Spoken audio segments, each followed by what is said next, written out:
Bom, vamos então dar início à disciplina Circuitos Eletrónicos 2, começando com Introdução à Física dos MOSFET.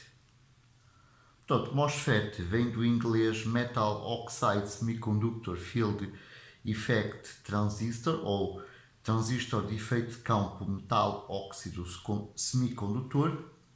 Existem vários tipos, definidos pelo semicondutor do canal, sendo o primeiro do tipo NMOS, ou MOSFET N, que é o MOSFET com canal N, e o PMOS, ou MOSFET P, com canal P. Vamos ver agora o caso específico do MOSFET tipo N. Podemos ver aqui à esquerda uma versão idealizada e aqui à direita a versão planar. Aqui na versão idealizada, portanto, o MOSFET N ele é construído diretamente sobre um substrato P, certo? Depois, portanto, podemos observar aqui duas dopagens do tipo N, sendo esta aqui a zona da fonte e aqui a zona do dreno. Por cima aqui temos a zona do canal, aqui a zona do canal não possui dopagem N. Por cima do MOSFET tem-se aqui uma fina camada de óxido. Este material é dióxido de silício. E aqui ensanduichado no óxido temos a porta do canal, ou o gate. O gate fica exatamente em cima do canal. Este gate é em polissilício. Polissilício é silício policristalino, possui diversas, portanto, em termos, a sua orientação cristalina é completamente desordenada e portanto, é um polissilício dopado para ter uma condutividade melhor. E aqui podemos observar os contactos da fonte, do source, e do drain. Estes contactos são em alumínio. O alumínio é um material que adere bastante bem ao silício. Aqui por baixo temos um contacto chamado contacto do corpo, em contacto diretamente com o substrato. Ok? Vamos ver mais adiante que é necessário este quarto terminal do corpo justamente para definir, portanto, o funcionamento do nosso MOSFET. Agora vamos ver aqui então a versão planar, que é usada na indústria dos semicondutores. Portanto, temos aqui o substrato tipo P, temos aqui as dopagens de source, de drain, portanto são dopagens tipo N, portanto as dopagens do source e do drain têm o mesmo tipo de MOSFET que se vai construir. Agora aqui ao contrário da versão idealizada em que o corpo está por baixo do substrato, aqui o corpo vai estar de lado. Ao contrário do source e do drain, a dopagem é a mesma, portanto é a mesma, mas um pouco mais forte que o tipo de substrato. Esta dopagem aqui é necessária para reduzir a barreira potencial entre o contacto metálico e o substrato. Caso contrário, teríamos aqui um diodo do tipo Schottky. Então, assim. Vamos então ver agora aqui o símbolo completo do MOSFET tipo N. Temos então aqui o gate, o source e o drain, e aqui ao meio temos o corpo, ou bulk. Portanto, no caso do MOSFET N, a setinha no corpo aponta para o canal.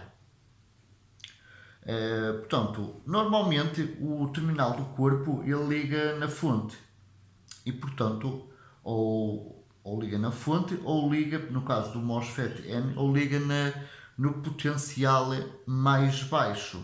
Normalmente são os 0 volt.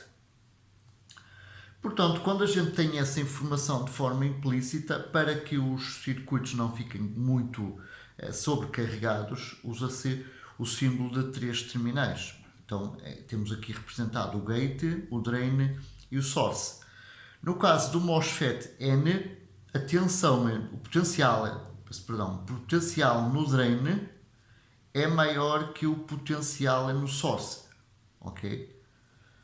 Portanto, a tensão, vamos ter aqui uma tensão VDS que é maior que zero.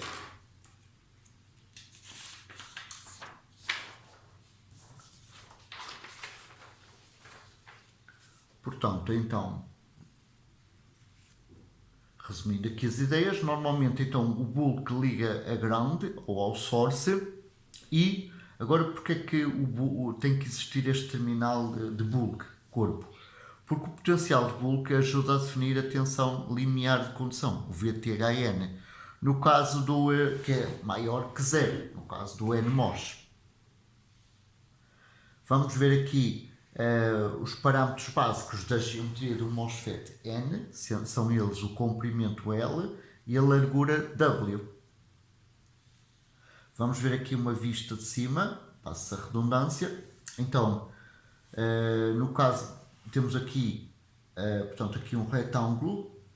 Na realidade, ele é cortado aqui pela porta. Então, temos aqui dopagem N, portanto, N+. E aqui vamos ter, então, por cima a nossa gate. Portanto, a nossa porta, que é em polissilício. Portanto, a sobreposição deste retângulo que define o gate e este retângulo aqui que define portanto, o MOSFET propriamente dito, aqui terá o source e aqui o drain, ou vice-versa. Então, da sobreposição dos dois, temos então aqui a largura W e aqui o comprimento L, porque as cargas vão, supondo que aqui é o drain e aqui é o source, as cargas vão daqui para acolá. Então elas têm que atravessar fazer este caminho. Então vão ter aqui um comprimento L e vão ter aqui uma largura W, que pode ser maior ou menor. Portanto, estes são os únicos parâmetros que nós conseguimos portanto, mexer em termos de projeto. Tudo o resto é dependente do tipo de tecnologia usada. Vamos agora ver aqui uma versão idealizada do MOSFET P. Portanto, ao contrário do MOSFET N, temos no P, vamos ter dopagens P+, P+, no source e no drain. Acontece que não se pode fazer estas dopagens no substrato, porque, como vimos, a zona abaixo do gate é de tipo diferente das dopagens de source e de drain. Então aqui, no caso de PMOS, temos que ter aqui um substrato do tipo N. Claro que normalmente o que se faz é pega-se num wafer com substrato P e cria-se um poço do tipo N, chamado NL, e aí sim já se pode fazer dopagem P e P. Pronto, o contacto aqui no MOSFET P, portanto, temos aqui o contacto substrato, portanto, aqui temos um pequeno erro, o corpo não liga aqui, o corpo liga, deixem-me ver se consigo aqui um espacinho, o corpo irá ligar aqui de lado, porque o corpo tem que estar em contacto com o substrato tipo N e não com o substrato geral do wafer, está certo? Porque aqui é que é a zona de condução, portanto, aqui é que é a zona do canal do nosso MOSFET P, está certo? Então, vamos ignorar esta parte aqui, está certo? Pronto. Vamos agora ver a versão planar. Na versão planar é mais fácil. É mais fácil ver, portanto, o ponto de vista que eu aqui ilustrei. Como assim? Temos aqui o P substrato, né, o wafer. Então o que nós fazemos? Criamos aqui um poço tipo N, fazendo aqui uma dopagem ligeira, tipo N. Depois, para todos os efeitos, então temos aqui o NL, que é o poço N. Então, para todos os efeitos, isto é como se fosse um substrato tipo N, um substrato local. E aí sim, já podemos então fazer as dopagens tipo P para o source e para o drain, e E finalmente aqui uma dopagem do tipo N+, que é a mesma, portanto é uma dopagem mais forte do que a que foi feita anteriormente para criar o poço N, que é justamente para, portanto é da mesma polaridade, do mesmo tipo que o substrato, entre aspas, N, que é para reduzir, uma vez mais, tal como no NMOS, reduzir a barreira de potencial aqui no corpo, portanto no contacto do corpo, está certo? E portanto as ideias repetem-se. Temos aqui o gate em polissilício, em cima acima da zona do canal, e temos aqui, portanto, finas camadas de dióxido de silício, e aqui os contactos de source, drain e corpo, estes sendo em alumínio, uma vez mais, pelas razões apontadas anteriormente. Agora, uma coisa interessante observar, eu há pouco, no caso do NMOS, esqueci de falar isso. Normalmente a espessura de um wafer, ela situa-se entre 500 e 525 micrômetros, tipicamente. Agora reparemos que aqui a profundidade do poço N, do NL, tipicamente é 20 micrômetros, o que quer dizer que, ora bom, esta figura aqui está muito exagerada. Na realidade, se quiséssemos fazer isto à escala, aqui o NL, reparem, é 20, fazendo uma proporção de 20 para 500 ou 525, o NL iria ficar aqui quase à superfície. Está certo? Portanto, o NL seria uma camada muito fina.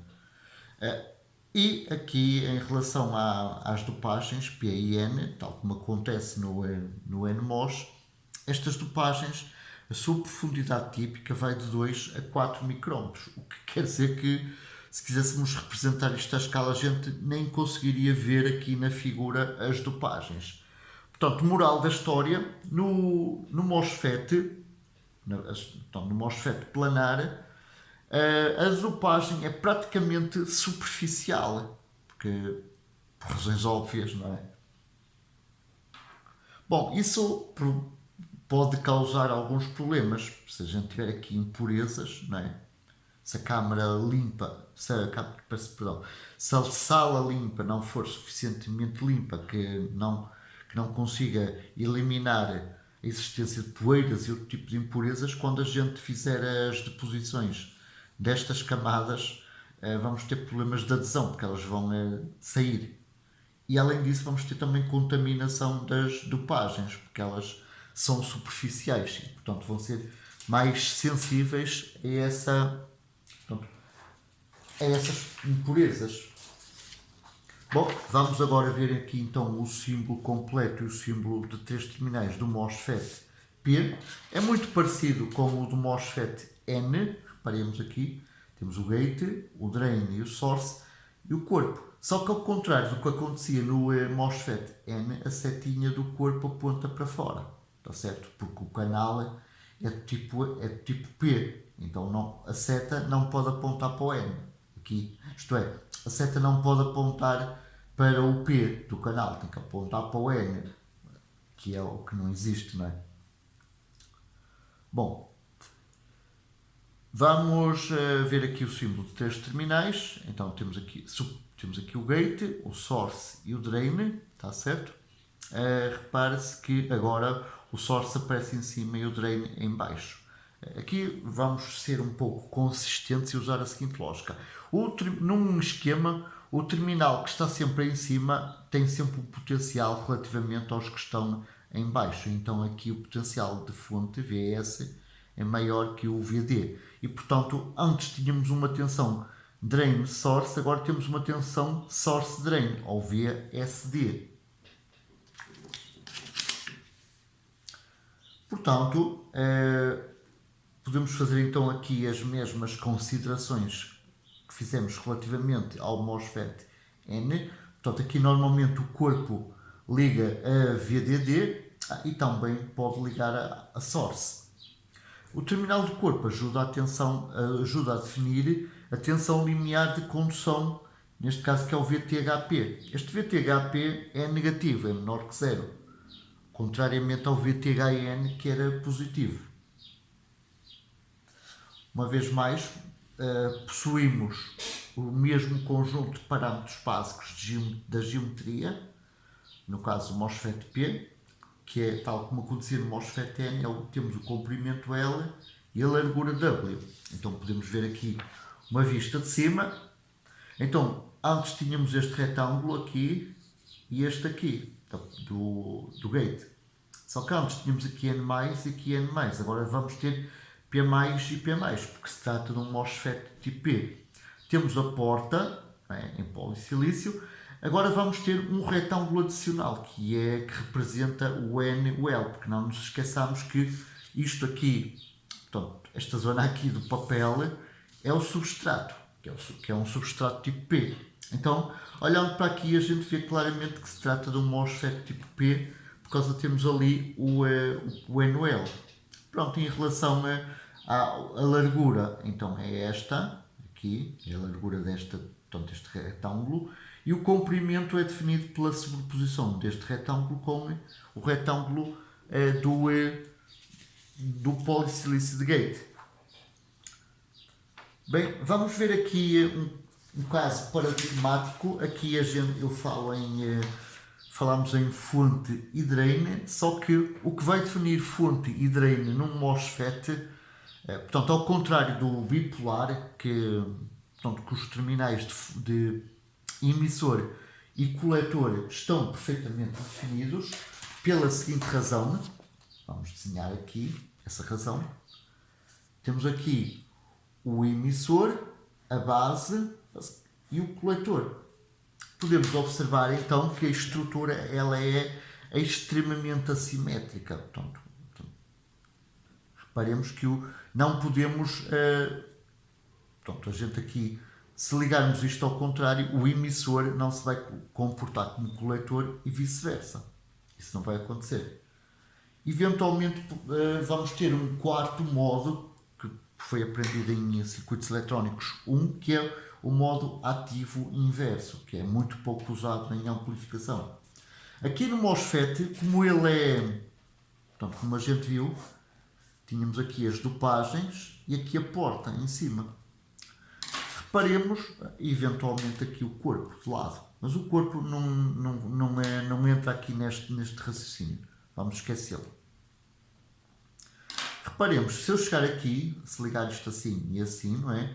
Se pegar num MOSFET, virá-lo ao contrário e fizer isto, não é? Passar este terminal para ali e aquele para acolá, ele vai funcionar exatamente da mesma forma.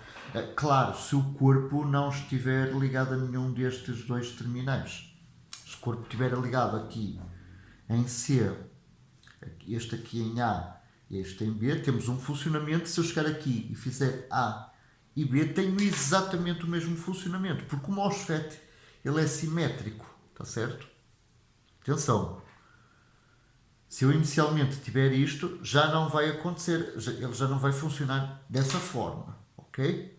Mas como normalmente o corpo o liga à massa, a 0 volt, caso seja um NMOS, ou a VDD, caso seja um PMOS, portanto não temos esse problema, podemos perfeitamente virar isto ao contrário. Vamos ver aqui um exemplo. Por acaso vamos ver dois exemplos. Vamos ver aqui então aqui um PMOS, aqui um NMOS. Então aqui no PMOS, portanto, a gente sabe que no PMOS a tensão no source é maior que a tensão no drain, e no NMOS a tensão no drain é maior que a tensão no source. Sim, tensão.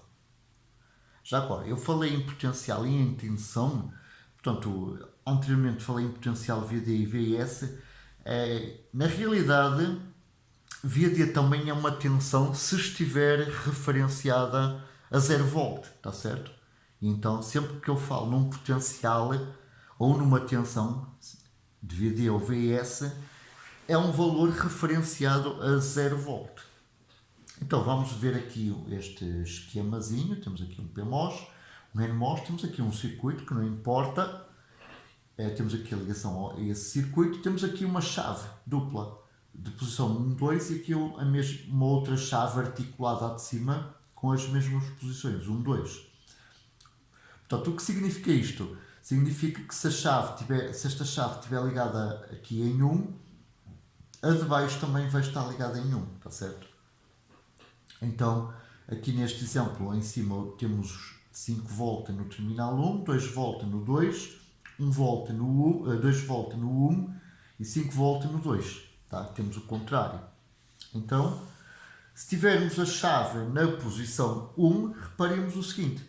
Então, este terminal está em 5 volts e este terminal vai estar em 2 volts. Reparemos no seguinte. Aqui o PMOS, aqui este terminal vai ser o source e este vai ser o dreno. Porque aqui em baixo o potencial é menor que 5 volts. Está certo? Aqui, no caso do PMOS, aqui, o potencial aqui nesta zona vai ser superior a 2 volts. Está certo? E então o source vai estar em baixo. Reparemos que o sentido da corrente é sempre de cima para baixo. Por esta razão, como é que eu sei que a seta portanto, que o corpo a fonte é aqui e a fonte deste é aqui? Temos então aqui o sentido de corrente. Então vamos ter aqui esta gincana, está certo? E então aqui este terminal é então o source do PMOS e este aqui é o source do NMOS. Agora vamos fazer o seguinte, vamos inverter aqui a posição da chave, ligar aqui na posição 2 e aqui na posição 2.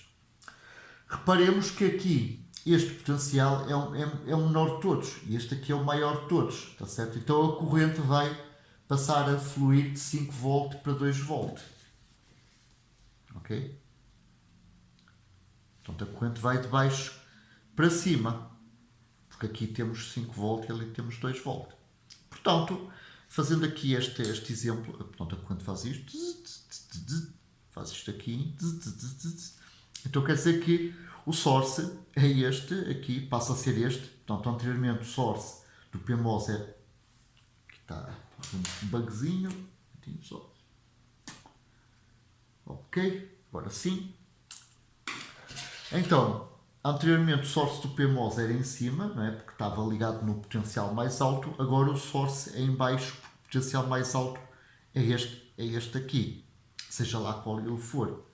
Isto porque a gente sabe que o menor de todos é em cima, é 2 volts. Aqui é a mesma coisa no caso do NMOS.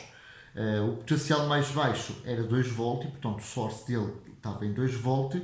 Como aqui como aqui este terminal passa a estar ao potencial mais alto e aqui este tem um potencial menor, seja lá qual, que 5, seja lá qual ele for, então o source do NMOS passa a ser este aqui. E portanto está concordante, vejam aqui o sentido da corrente e aqui o sentido da corrente no P. Pronto.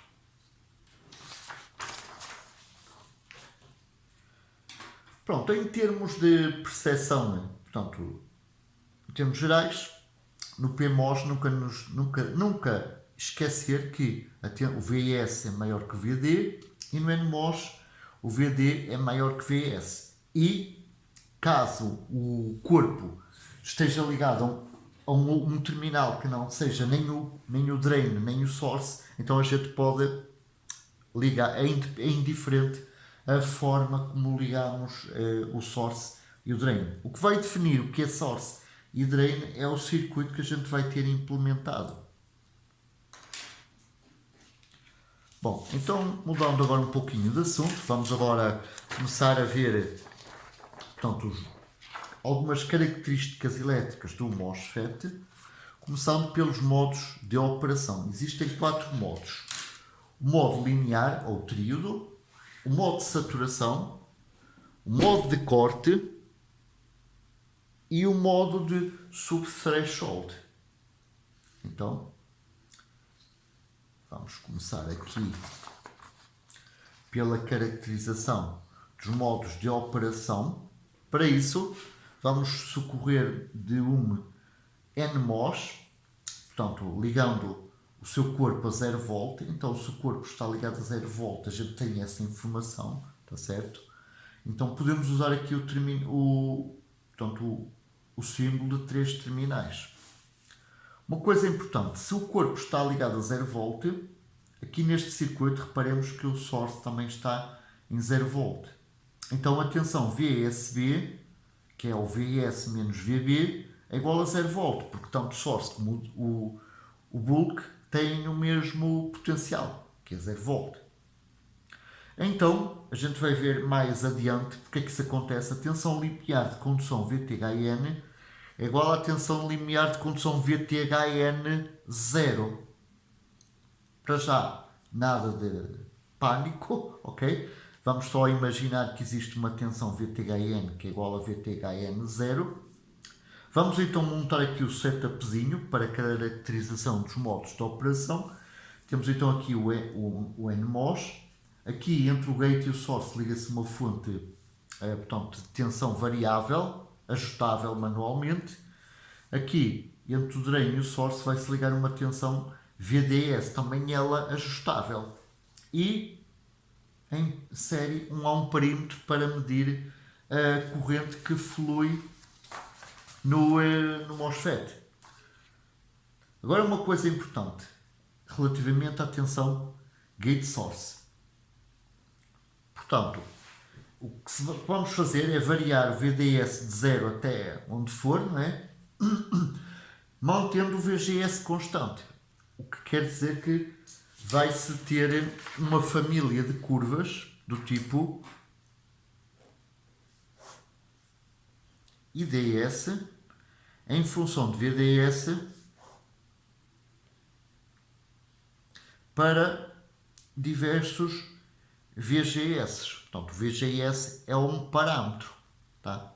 A gente ajusta o VGS e depois varia o VDS e mede a corrente. E vamos obter então um conjunto, uma família de curvas. Portanto, então, antes de começarmos então com esse procedimento, vamos fazer aqui um pequeno parênteses relativamente à tensão VGS. Então, foi dito que o VTHN é a tensão limiar de condução. Significa isto que se o VGS for menor que VTHN, a corrente que flui aqui no canal do MOSFET, a corrente que vai do dreno para o source, ou seja, IDS, é igual a 0. Porque o NMOS está em corte.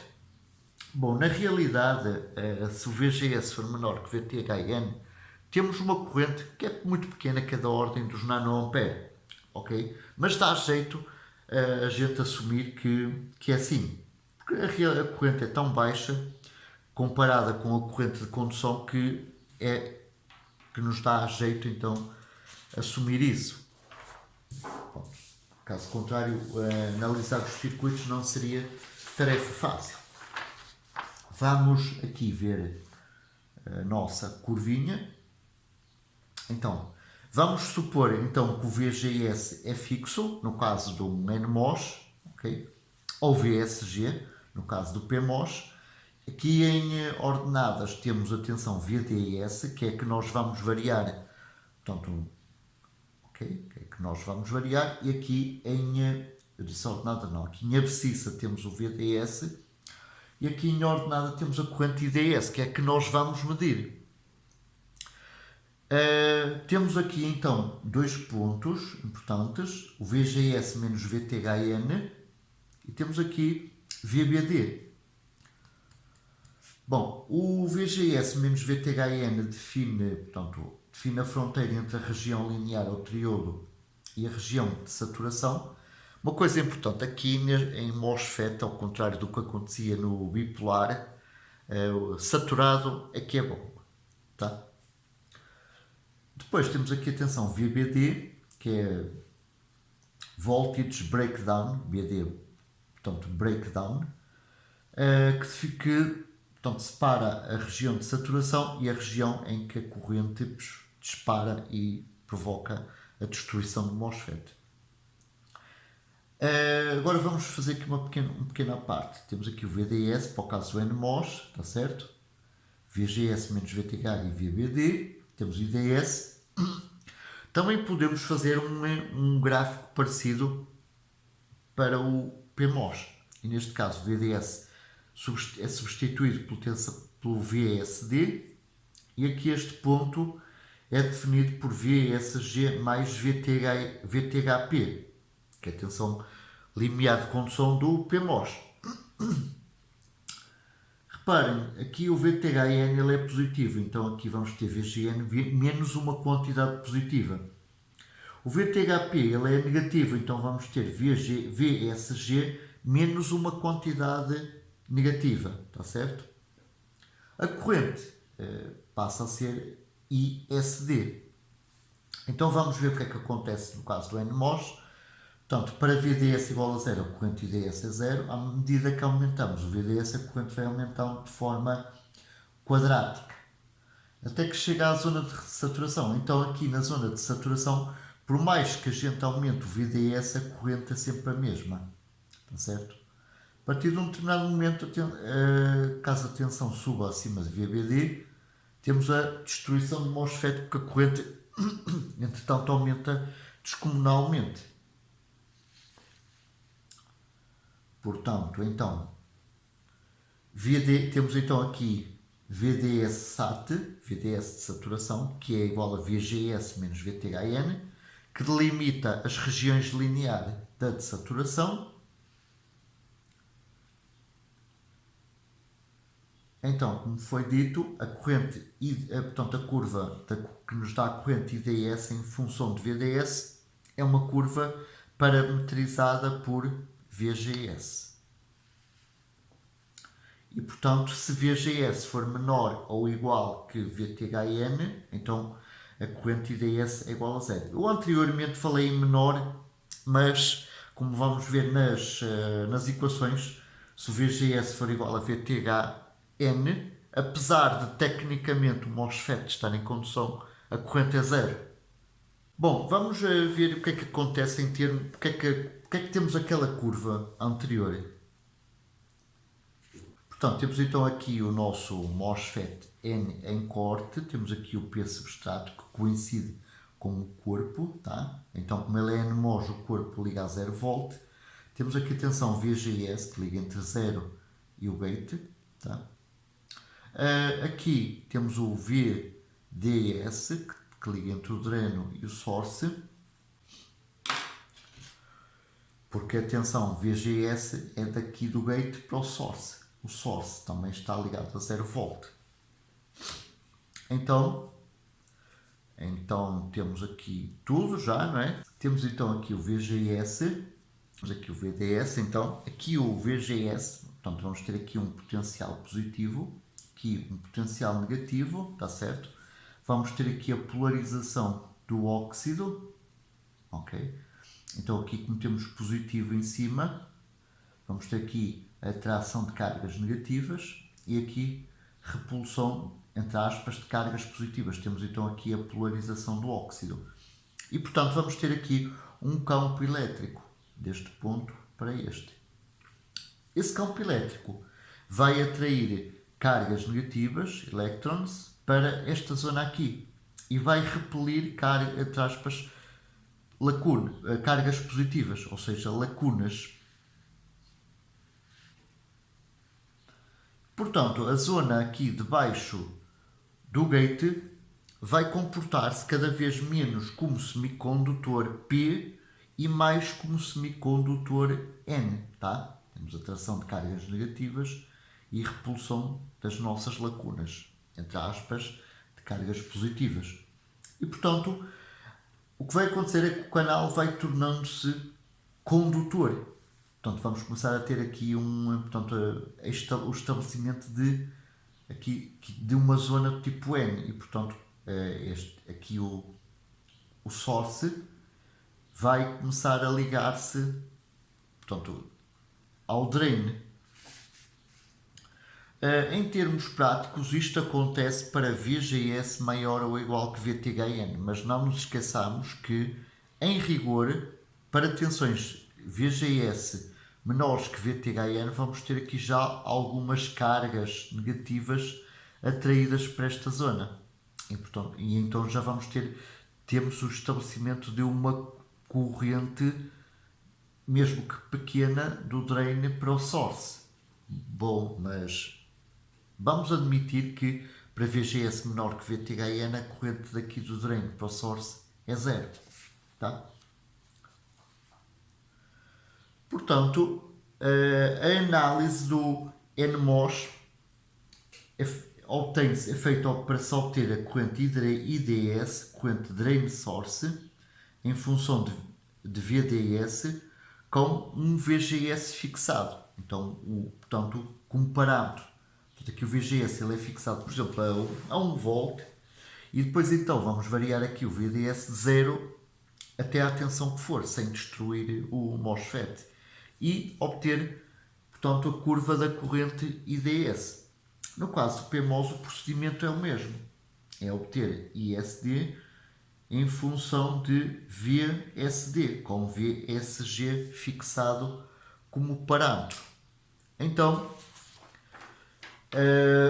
vimos que o MOSFET, começando a variar o VGS, o VDS de 0 até, começando a variar de 0 e subindo, ele entra em primeiro lugar na região linear ou triodo. Só depois é que, quando o VDS é superior a VDS de saturação, é que entra na região de saturação. Vamos ver aqui então a característica corrente de tensão na região linear ou em triodo,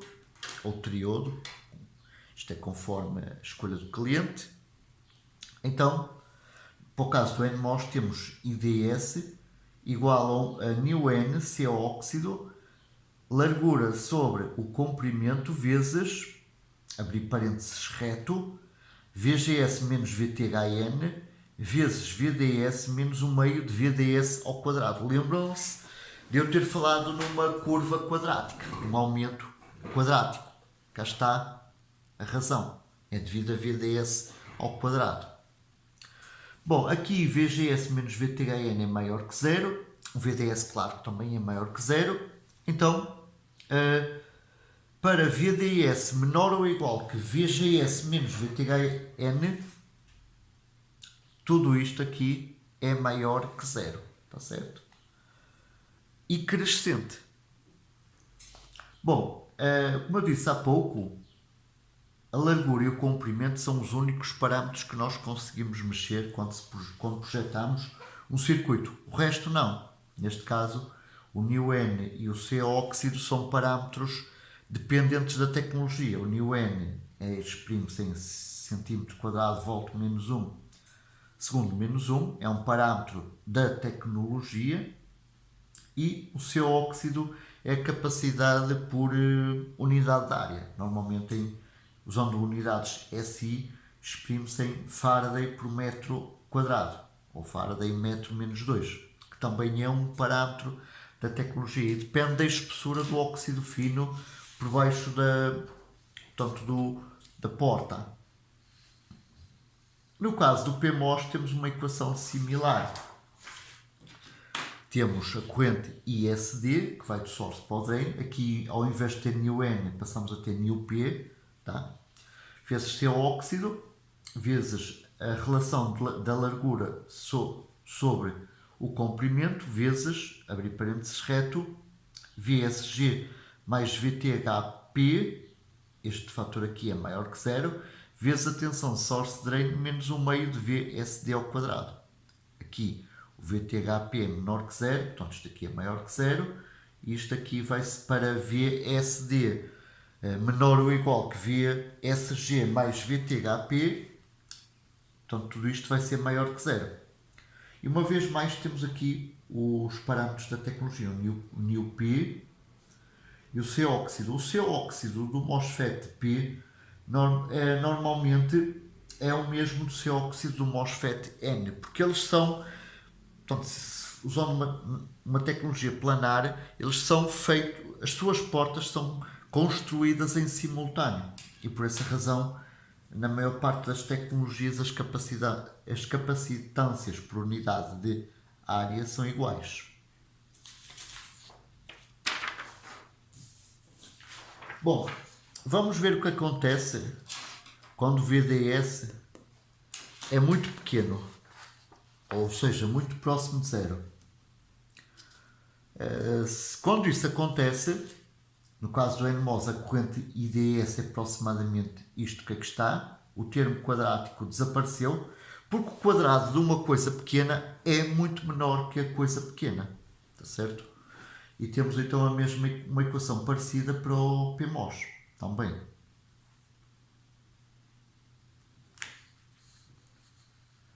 Bom, vamos então ver a resistência elétrica equivalente com VDS e VST muito pequenos. Portanto, no caso PMOS, temos aqui o nosso PMOS, não é? Temos aqui uma corrente e temos aqui uma tensão VDS. A gente pode substituir este NMOS por esta resistência R. Quanto é que ela vale? Bom, é fácil, não é? É tensão VDS sobre IDS.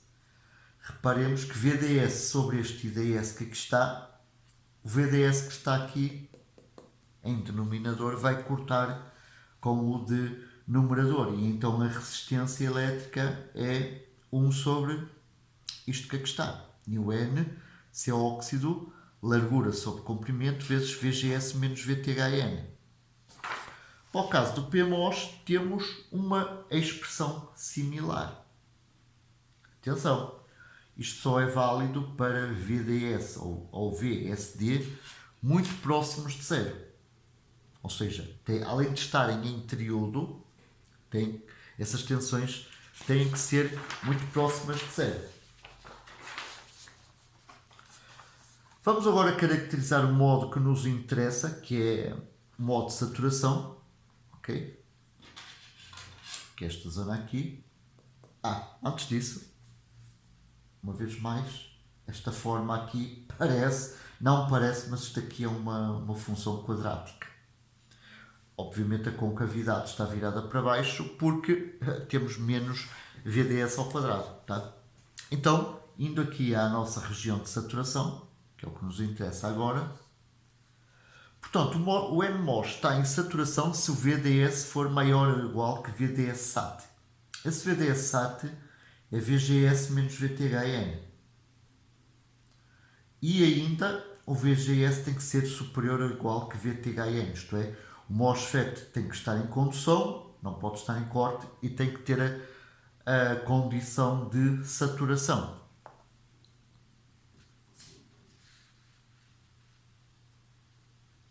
Bom, é importante referir que desde que o MOSFET entrou em saturação aqui, estamos a aumentar a VDS, desde que ele entrou, o canal estrangulou-se na zona do drain. E, portanto, aumentar VDS não varia IDS. Essa é a razão, o estrangulamento do canal na zona do drain, é a razão pela qual o MOSFET está em saturação. Está certo? E então, quando o NMOS está em saturação, esta corrente que aqui está, ela não depende de VDS. Depende apenas do VGS de parâmetro, que a gente parametrizou. Então a corrente IDS, no caso do NMOS, é 1 meio de µN C óxido, vezes a largura sobre o comprimento, vezes VGS menos VTHN ao quadrado. O VGS aqui é o nosso parâmetro, que define aqui a posição na família de curvas.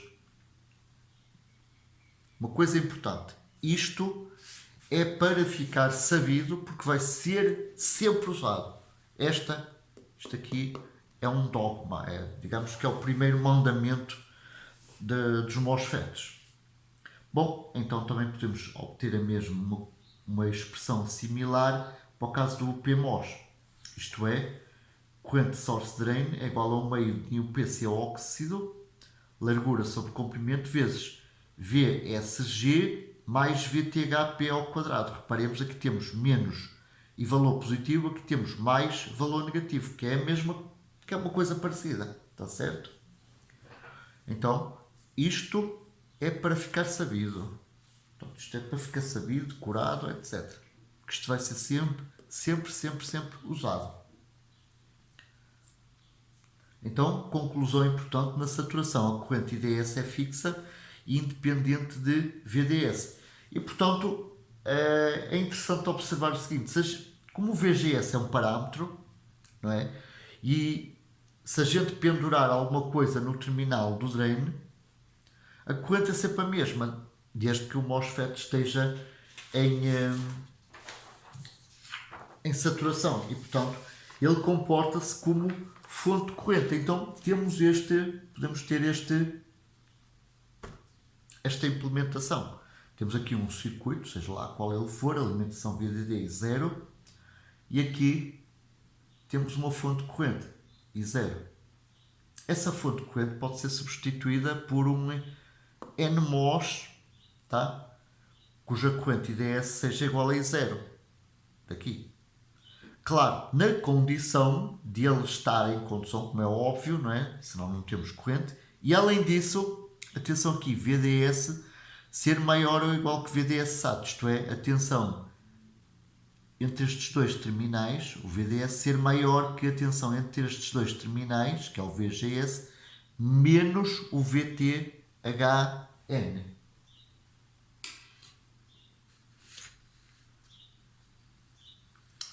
Então, podemos então resumir aqui a nossa característica corrente de tensão do MOSFET.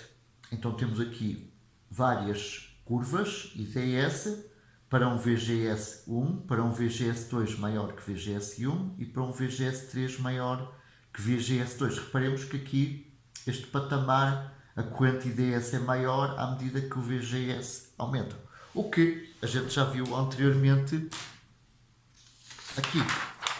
Se aumentarmos VGS, a corrente IDS aumenta.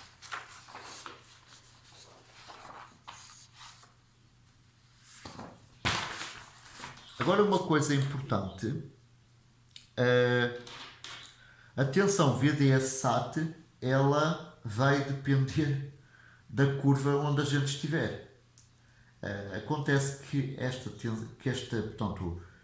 essa tensão VDS-SAT é definida por esta curva vermelha. Portanto, ela não é vertical, ela é um quadrado também.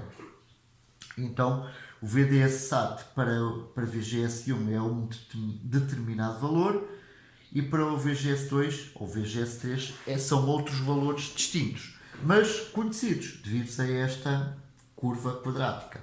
Está certo? E então, esta curva a vermelho, que é o VDS-SAT, marca a fronteira entre a região de tríodo e a região de saturação. Portanto,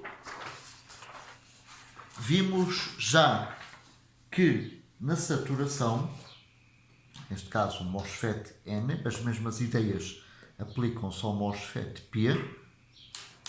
Na saturação, o MOSFET comporta-se como fonte de corrente.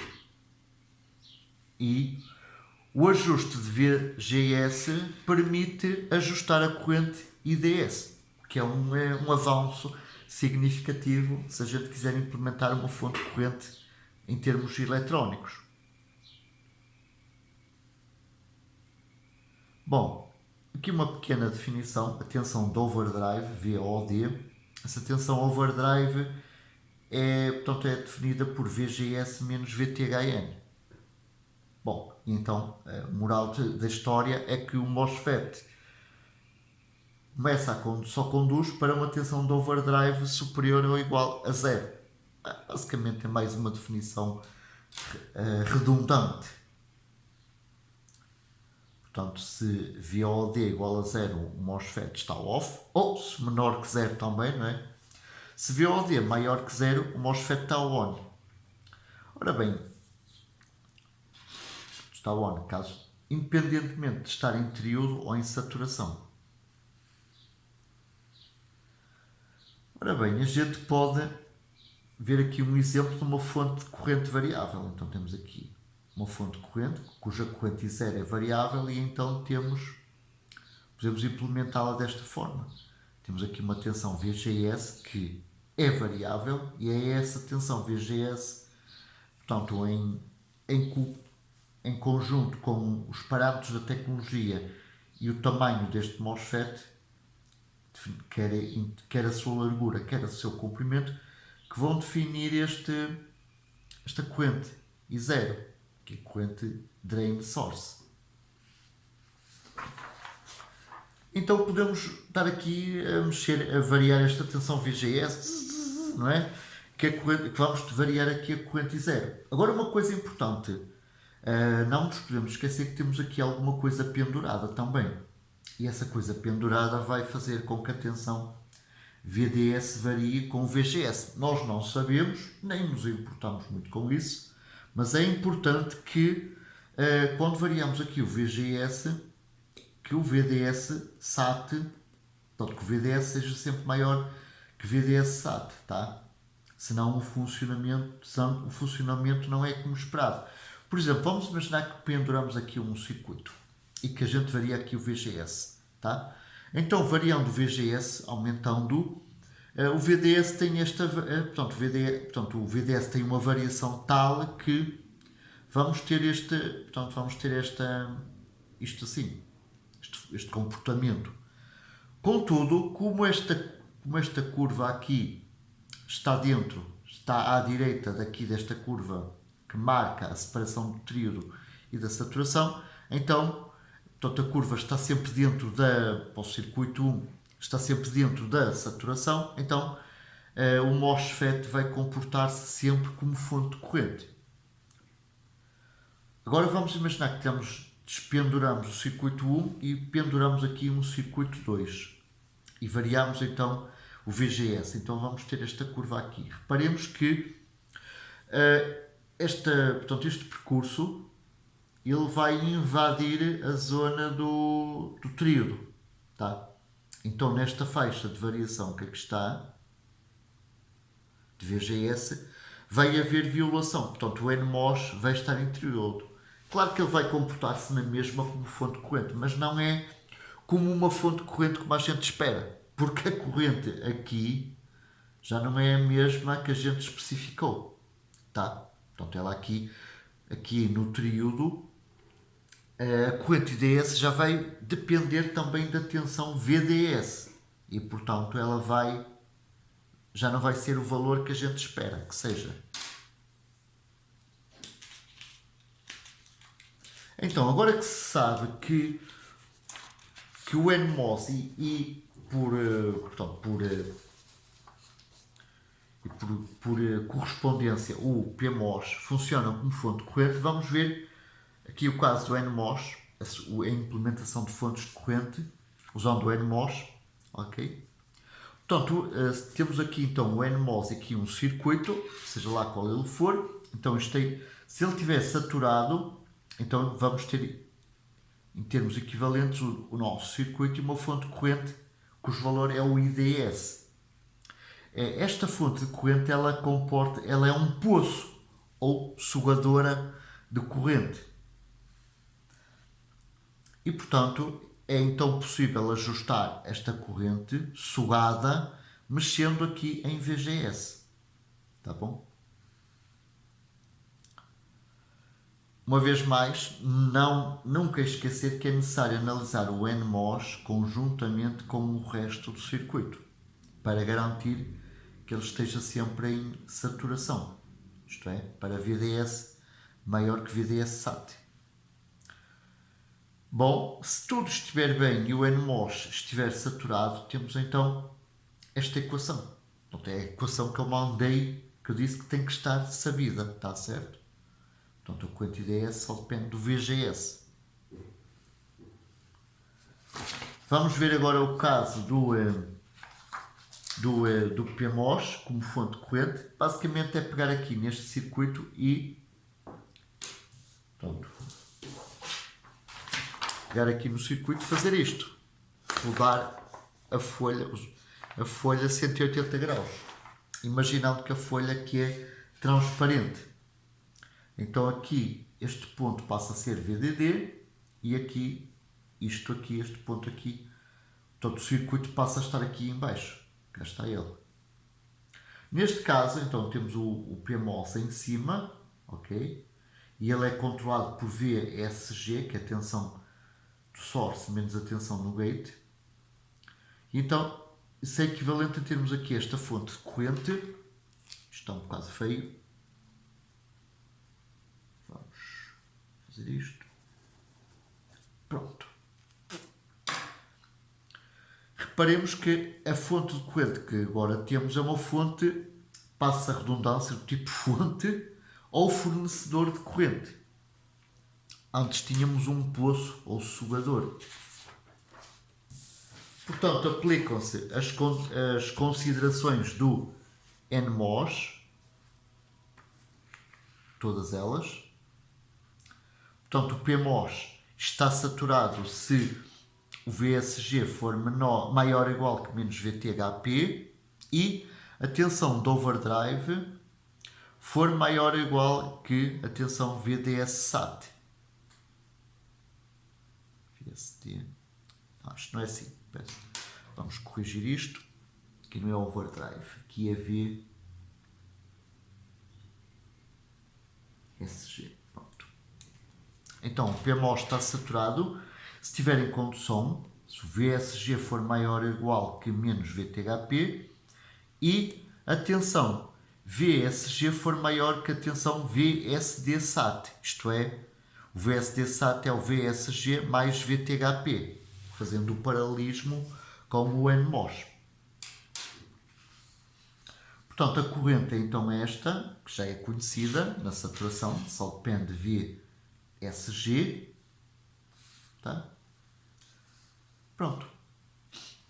Vamos agora ver um outro assunto, que é a definição de transcondutância. E para esta definição, vamos assumir que o MOSFET está sempre em saturação. Portanto, então, a transcondutância define-se como a razão entre a variação de IDS e a variação de VGS em torno de um ponto VDS constante. Está aqui a definição. Portanto, GM é a derivada de IDS em ordem a VGS para VDS constante. Se o MOSFET estiver em saturação, a gente sabe que o IDS só depende do VGS. Portanto, aqui o VDS nem precisava estar aqui a azucrinar-nos a cabeça.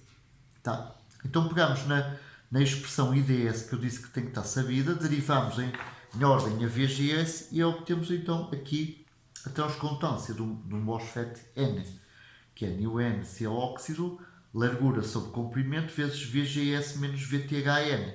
Tá? Se a gente pegar na expressão da corrente IDS e fizermos umas manipulações algébricas, vemos que o GM é a raiz de 2 µNC óxido, largura sobre comprimento vezes o IDS, que é excelente. Duas coisas importantes. Se a tensão à medida que a tensão de overdrive VGS menos VTHN aumenta, o GM aumenta. Quanto mais largo e menos comprido for o MOSFET, maior, obviamente mantendo tudo o resto invariado, não é? Estamos aqui a variar uma coisa de cada vez. Então, se o comprimento for maior, se a largura for maior ou o comprimento for menor, ou ambos, neste caso, o GM aumenta também. Agora, uma coisa importante, se a gente mantiver aqui a largura sobre comprimento constante e aumentarmos a corrente, o GM também aumenta, que é interessante. Portanto, a gente, reparemos, o GM, ele relaciona-se com o ganho de um determinado amplificador, tá? E então, se a gente quiser um amplificador com ganho grande, temos que ter também um GM grande. E isso tem uma consequência. Obriga a que a gente aumente a corrente que flui portanto, lá no MOSFET que realiza a amplificação. E se essa corrente aumenta, basicamente estamos a dizer que estamos a aumentar o consumo de energia. Tá?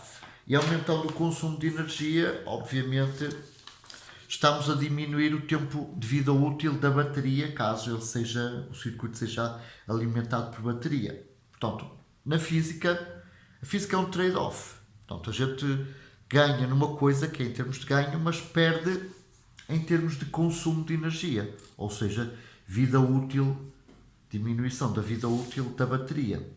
Ou aumento do consumo de energia. Bom, Agora, indo para o caso do PMOS, a definição de transcontância é parecida com a do NMOS. É a derivada da corrente ISD, portanto a corrente ISD, em ordem a VSG, mantendo VSD constante. Claro que se o MOSFET estiver em saturação, não é? A corrente ISD só depende do VGS, então aqui o VSD vai para escanteio. Então, derivando em ordem a VSG, aquela expressão ISD que eu disse que tem que estar sabida, então obtém-se uma expressão parecida com a do NMOS, que é µP óxido vezes a largura sobre o comprimento vezes VSG mais VTHP. Se a gente pegar no ISD e manipular aqui esta expressão, obtemos isto, que é, uma vez mais, raiz de 2 µP óxido, largura sobre o comprimento vezes a corrente ISD. É uma expressão parecida com a do NMOS. Se usarmos um PMOS para amplificar, ok? Se quisermos mais ganho, temos que ter um GM maior e então teremos que ter aqui um consumo de energia maior, ou seja, uma corrente maior.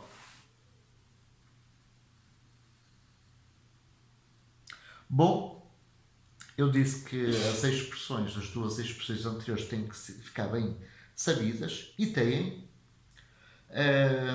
mas sabendo essas duas expressões também é muito fácil fazer esta adaptação seguinte. Bom, infelizmente o MOSFET tem efeitos de ordem superior, sendo mais conhecido devido ao estrangulamento do canal, que é esse que faz com que o MOSFET entre em saturação.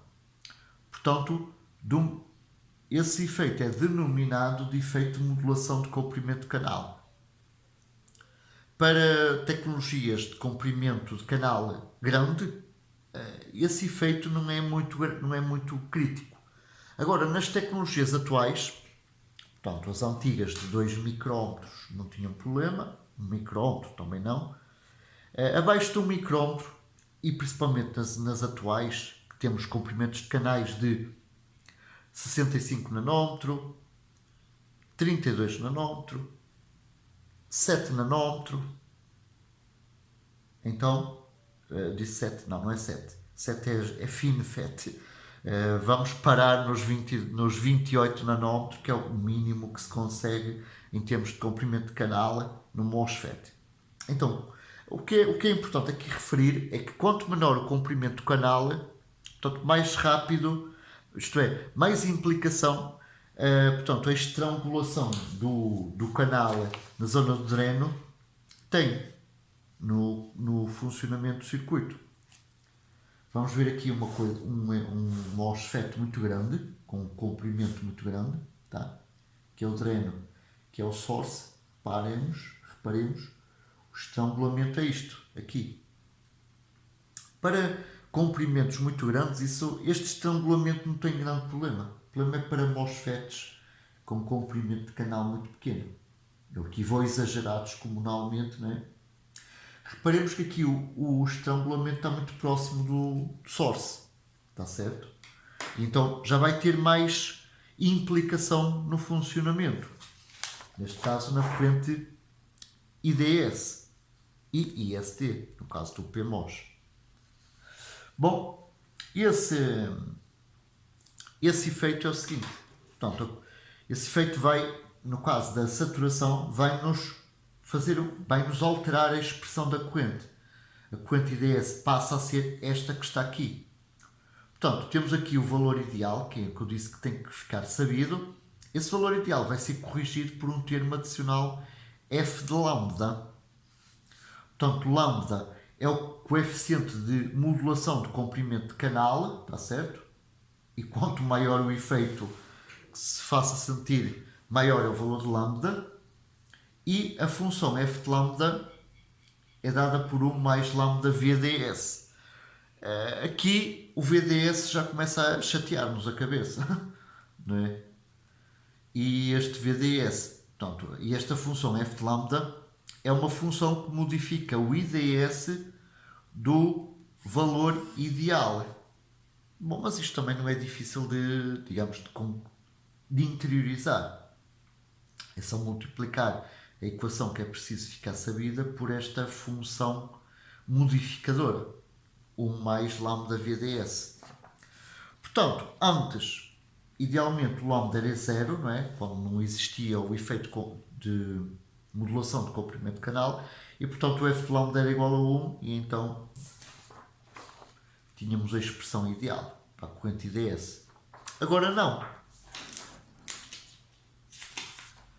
Agora outra coisa importante, para f de lambda igual a 1, isto é, para lambda igual a 0, a resistência vista do terminal do drain, chamemos-lhe R0, dada por dVds em ordem a IDS, ela era infinita. Quanto é que é este dVds em ordem a IDS? É 1 sobre dIDS em ordem a VDS. Portanto, na saturação, a corrente é constante, quer dizer que não depende de VDS. Portanto, a derivada de IDS em ordem a VDS é 0. Então a resistência R0 é 1 sobre 0, que é mais infinito. Tá? O que era interessante para nós. Está certo?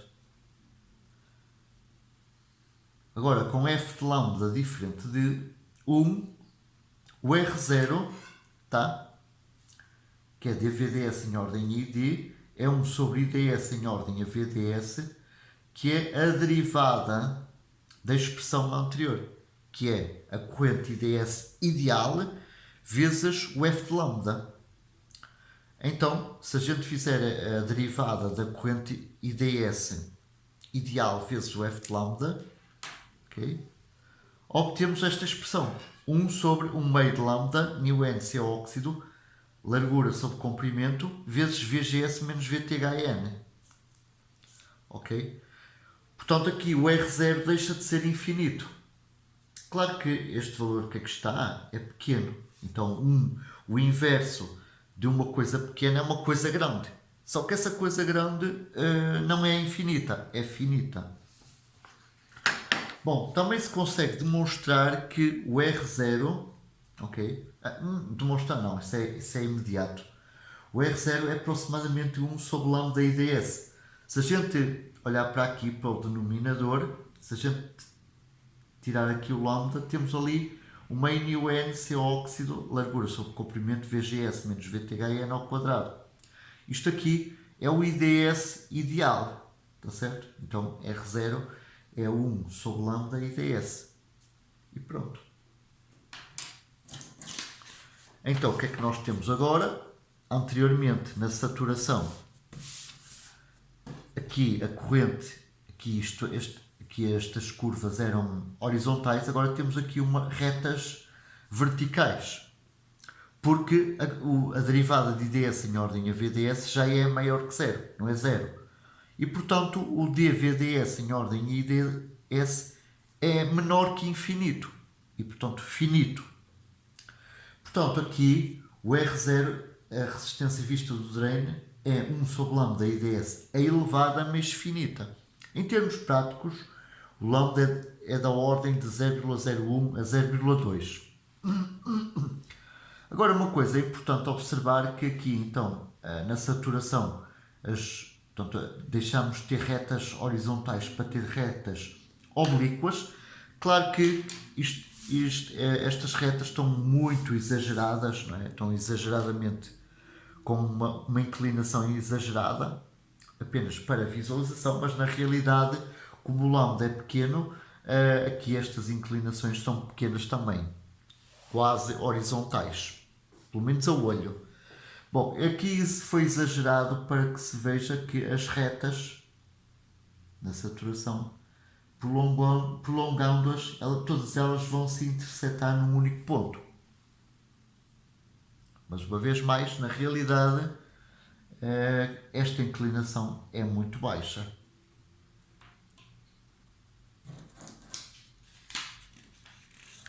Porquê? Porque a inclinação ela é 1 sobre o R0. O R0 é elevado, portanto, o inverso de uma coisa elevada é uma coisa pequena. Portanto, estas retas são quase horizontais. Vamos só fazer aqui uma pequena análise para analisar passa a redundância também, né? Isto foi um pleonasmo, analisar a análise. Vamos observar aqui para o lambda. Já começa a ficar difícil segurar. Pronto. Vamos ver aqui este circuito. Aqui este MOSFET é um MOSFET ideal, que não sofre do comprimento, portanto, da modulação do comprimento de canal, portanto, a sua corrente, a corrente que passa aqui, o IDS dele é dado por aquela expressão ideal. Agora, devido ao efeito de modulação do comprimento de canal, vamos pendurar aqui entre o dreno e o source o R0. Então podemos ver este circuito que aqui está, como este circuito aqui, com este MOSFET aqui. Este símbolo não existe, foi aqui improvisado. Portanto, não confundir com o MOSFET de depleção. No MOSFET de depleção o canal está aqui a cheio, tá? Por isso é que eu aqui coloquei um sombreado, ou portanto aqui rasurado, tá? Para não ser confundido com o MOSFET de depleção. Portanto, este símbolo aqui é equivalente a este bloco. Então, portanto, aqui esta corrente IDS é a corrente desde que passa no canal deste MOSFET não ideal, está certo? Então, a corrente, vamos ter então a corrente aqui, esta corrente aqui I1 é a corrente, chamemos-lhe I' IDS, que é a corrente IDS deste MOSFET ideal. Aqui usamos I' para diferenciar daquele ali, IDS, e chamamos M a este MOSFET não ideal e M' a este MOSFET ideal, está certo? Então a corrente I1 que passa no MOSFET ideal, no M', é o I' DS, que é aquela expressão que já conhecemos, que é um meio, μN, se é óxido, largura sobre comprimento, o VGS menos VTHN ao quadrado, portanto é a corrente ideal. Além desta corrente ideal I1, vamos ter aqui uma corrente I2 que se fecha através da R0. Esta corrente I2 é a tensão entre o dreno e o source dividido por R0, isto é VDS sobre R0. Então vamos fazer aqui umas continhas. Portanto, aqui a corrente IDS no MOSFET que sofre de, não ideal, que sofre de modulação de comprimento de canal, que é dado pelo paralelo do MOSFET ideal com o R0. Então, o IDS é o somatório de I1 mais I2. O I1 é, portanto, esta corrente aqui, ideal. O I2 é VDS sobre R0.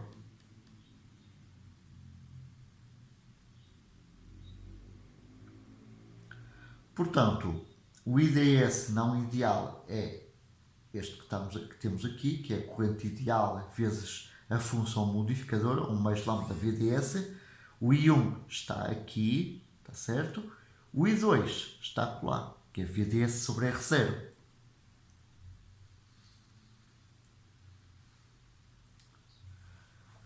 Então, reparemos, este valor aqui, que é a corrente ideal vezes 1, corta com esta corrente ideal no membro da direita, então ficamos só com a corrente ideal vezes lambda VDS, que está, que é igual a este VDS sobre R0. Agora a gente sabe que isto aqui é a corrente ideal I1, está certo? Então daqui sai, vamos fazer. Portanto, temos I1 lambda VDS, que é VDS sobre R0. O VDS corta à esquerda como o da direita, então fazemos aqui uma manipulação algébrica.